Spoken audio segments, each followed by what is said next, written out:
எல்லாருக்கும் வணக்கம். இன்னைக்கு நம்ம குஷி குட்டிக்கு வந்து 2.5 month வேக்சினேஷன் டே. ஸோ மார்னிங்லேருந்தே ரொம்ப பதட்டமாக இருக்குங்க. என்ன காரணம் அப்படின்னு சொல்லி கேட்டிங்கன்னா, அவங்களுக்கு தான் இன்ஜெக்ஷன் போட போகிறாங்க. பட் வலியும் வேதனையும் அனுபவிக்கிறது என்னமோ அவளை விட அதிகமாக வந்து ஆஸ் அ மதராக நான் தான். ஸோ ரொம்ப டென்ஷனாக இருக்குது. ஏன்னா ஃபஸ்ட்டு வேக்சின் போட்டப்போவே வந்து பாப்பா ரொம்ப அவஸ்தப்பட்டுட்டா. ஸோ செகண்ட் வேக்சின் இன்னைக்கு எப்படி இருக்க போகுதுன்றது தெரியல. அவளை அழகாக க்யூட்டாக நான் ரெடி பண்ணியிருக்கேன். ஸோ இன்னைக்கு வேக்சின் முடிஞ்சதுக்கப்புறம் என்னென்ன மாதிரியான ஸ்டெப்ஸ்லாம் ஃபாலோ பண்ணணும் அப்படின்றது இந்த வீடியோவில் உங்களுக்கு ஃபுல்லாக எக்ஸ்பிளைன் பண்ணுறேன்.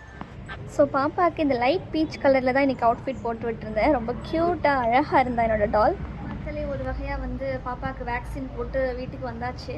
அவளுக்கு ஒரு இன்ஜெக்ஷன் போடுறதுக்கு பதிலாக எனக்கு ஒரு 10 இன்ஜெக்ஷன் போட்டால் கூட நான் டாலரேட் பண்ணிப்போம் போல். பட் அவளுக்கு அந்த ஒரே ஒரு 0.5 ml தான் வந்து கொடுக்குறாங்க. அதுவே பாப்பாவால் டாலரேட் பண்ண முடியல. ஸோ ரொம்ப வந்து அழுதுட்டாங்க. இன்றைக்கி வந்து லைட்டாக ப்ளீடிங்கும் ஆயிடுச்சு அந்த இன்ஜெக்ஷன் பண்ண இடத்துல இருந்து. ஸோ ஒவ்வொரு தாய்மார்களுமே கண்டிப்பாக வேக்சினேஷன் டே அப்போ இப்படி தான் ஃபீல் பண்ணுவாங்கன்னு நினைக்கிறேன். ஸோ என்னோட ஃபீலிங்ஸும் கரெக்டாக தான் இருக்கும்னு நினைக்கிறேன். இப்போ ஆஃப்டர் தட் நம்ம வந்து வேக்சின் போட்டதுக்கப்புறம் என்னென்ன மாதிரியான ப்ரிகாஷன் மெத்தட்ஸ் எல்லாமே வந்து நம்ம பாப்பாவுக்கு ஃபாலோ பண்ணுறோம் அப்படின்றத உங்களுக்கு நான் சொல்கிறேன். ஸோ ஃபீவர் வரும் அப்படின்றதுனால கால்பால் ட்ராப்ஸ் 10 drops யூஸ் பண்ணணும். ஐஸ் க்யூப்ஸ் ஆல்ரெடி ரெடி பண்ணி வச்சுருக்கா. அது எப்படி யூஸ் பண்ணணும்னு சொல்கிறேன். இப்போதைக்கு தூங்குறா. ஆனால் என்னெல்லாம் பண்ண காத்துக்கிட்டு இருக்காளோ.